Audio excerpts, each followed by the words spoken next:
Baik, Assalamualaikum warahmatullahi wabarakatuh. Perkenalkan nama saya Evi Adrina Nursyam, NPM 2040401061 jurusan Manajemen. Di sini saya akan mempresentasikan mengenai perilaku kepemimpinan.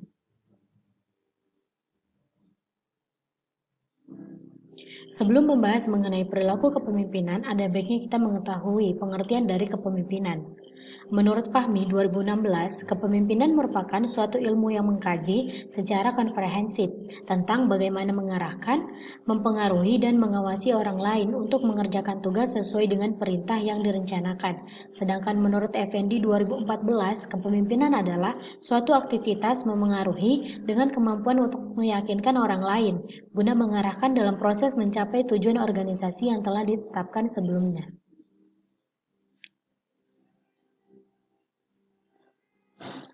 Selanjutnya di sini pengertian perilaku pemimpinan. Perilaku kepemimpinan adalah gaya kepemimpinan yang fokusnya tidak pada sifat-sifat atau karakteristik pemimpin, tetapi pada tindakan interaksi terhadap orang-orang yang ada di sekitar kerjanya dan pada sekelompok orang bawahan. Selanjutnya di sini ada perilaku kepemimpinan yang memiliki 3 dimensi yang didasarkan pada hubungan antara 3 faktor. Yang pertama itu perilaku tugas atau task behavior. Perilaku tugas merupakan pemberi petunjuk oleh pemimpin terhadap anak buah meliputi penjelasan tertentu apa yang harus dikerjakan, bila mana dan bagaimana mengerjakannya, serta mengawasi mereka secara ketat.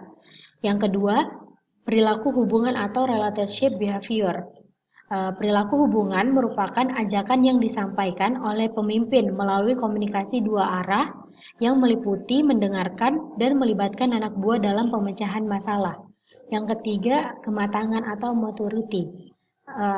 Kematangan adalah kemampuan dan kemauan anak buah dalam mempertanggungjawabkan pelaksanaan tugas yang dibebankan kepadanya. Selanjutnya di sini ada beberapa perilaku pemimpinan yang terdiri dari 4. Yang pertama ada perilaku instruktif, yang kedua konsultatif, yang ketiga perilaku persuasif, dan perilaku delegatif. Yang pertama itu perilaku instruktif.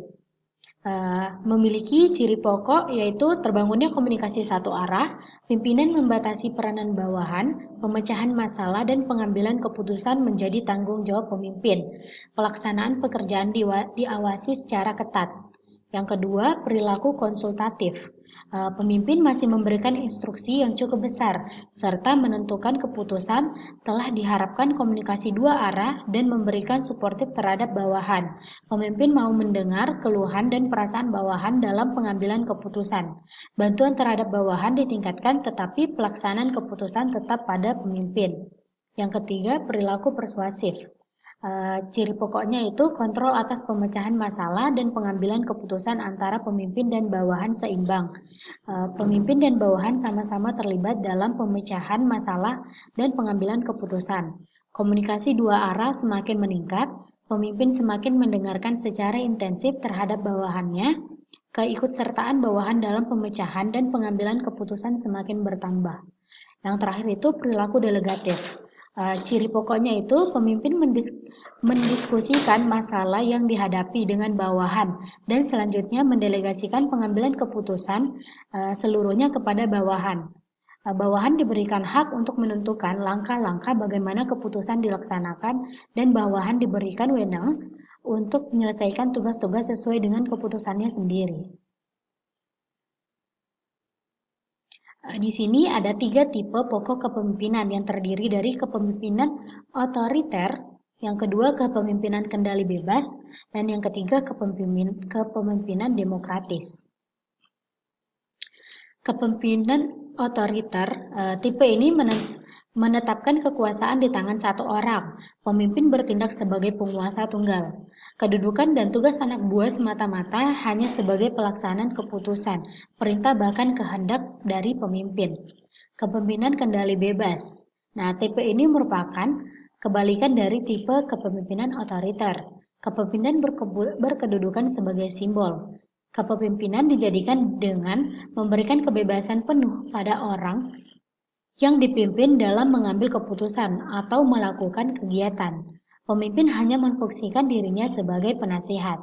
Yang ketiga, kepemimpinan demokratis. Tipe ini menempatkan manusia sebagai faktor utama dan terpenting dalam setiap kelompok organisasi. Kepemimpinan ini mengambil keputusan, sangat mementingkan musyawarah yang mewujudkan dalam setiap jenjang dan di dalam unit-unit masing-masing.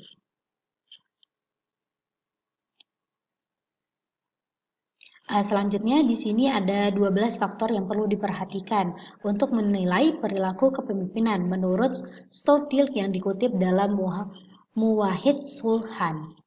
Yang pertama itu ada perwakilan. Pemimpin berbicara dan bertindak sebagai wakil kelompok. Yang kedua, tuntutan perdamaian. Pemimpin mendamaikan tuntutan konflik dan mengurangi ketidakteraturan dari sistem yang ada. Yang ketiga, toleran terhadap ketidakpastian. Pemimpin mampu memberikan toleransi terhadap ketidakpastian dan penundaan tanpa kekhawatiran atau gangguan. Keempat, keyakinan. Pemimpin mampu menggunakan persuasi dan organisasi secara efektif serta memperlihatkan keyakinan yang kuat. Kelima, struktur inisiasi. Nah, pemimpin dengan jelas mendefinisikan peranan kepemimpinan dan memberikan kesempatan bawahan mengetahui apa yang diharapkan dari mereka. Keenam, toleransi kebebasan. Pemimpin memberikan bawahan berkesempatan untuk berinisiatif, terlibat dalam keputusan dan berbuat. Ketujuh, asumsi peran. Pemimpin secara aktif menggunakan peranan kepemimpinannya daripada menyerahkan kepemimpinan kepada orang lain. Kedelapan, konsiderasi. Pemimpin memperlihatkan ketenangan, kerjasama, dan kontribusi atau bantuan kepada bawahannya. Kesembilan, penekanan pada hal-hal yang produktif. Pemimpin mementingkan atau menekankan kepada hal-hal yang bersifat produktif. Kesepuluh, ketepatan yang bersifat produktif. Pemimpin memperlihatkan wawasan ke depan dan kecakapan untuk memperkirakan hasil yang akan datang secara akurat. Kesebelas, integrasi. Pemimpin memelihara secara akrab jaringan organisasi dan mengatasi konflik antar anggota. Terakhir, orientasi kepada atasan. Pemimpin memelihara hubungan tamah dengan atasan yang mempunyai pengaruh terhadap pemimpin dan berjuang untuk memperoleh kedudukan yang lebih tinggi. Baik, sekian presentasi dari saya mengenai perilaku kepemimpinan. Wassalamualaikum warahmatullahi wabarakatuh.